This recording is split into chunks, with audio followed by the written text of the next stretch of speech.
एक महत्त्वाची अपडेट आता समोर येते। थेट दिल्लीतून वांगचुकांना आता मेदांता रुग्णालयात हलवण्याचे आदेश दिलेले आहेत। दिल्ली हायकोर्टानं आता सरकारला हे आदेश दिलेत। वांगचुक यांना मेदांता रुग्णालयात हलवण्याचे आदेश दिलेत। खरं तर या याचिकेवर आज सुनावणी होत होती आणि याच सुनावणी दरम्यान दिल्ली हायकोर्टानं आता हे आदेश दिलेले आहेत। त्यांना मेदांता रुग्णालयात हलवण्याचे आदेश आता देण्यात आलेले आहेत। त्यामुळे वांगचुकांना काही वेळातच या रुग्णालयात हलवण्यात येईल। त्यांची पत्नीने देखील ही मागणी लावून धरली होती की त्यांना दुसऱ्या रुग्णालयात, खासगी रुग्णालयात दाखल करण्यात यावं। तर आता त्यांना मेदांता रुग्णालयात दाखल करण्याचे आदेश हायकोर्टाने दिलेले आहेत। त्यांचा आजचा 24वा दिवस आहे उपोषणाचा।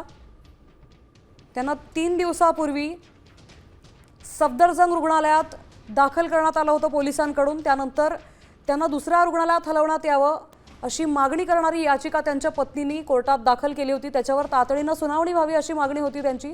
आज त्याच्यावर सुनावणी होत होती आणि त्या दरम्यानच हे आदेश देण्यात आलेले आहेत। वांगचुक यांना आता मेदांता रुग्णालयात हलवण्यात येईल। दिल्ली हायकोर्टानं सरकारला हे आदेश दिलेले आहेत। सध्या वांगचुक हे सफदरजंग रुग्णालयात आहेत। आपल्यासोबत आपले प्रतिनिधी चैतन्य जोडले गेलेले आहेत। चैतन्य, नेमके काय अपडेट्स आहेत या संदर्भातले?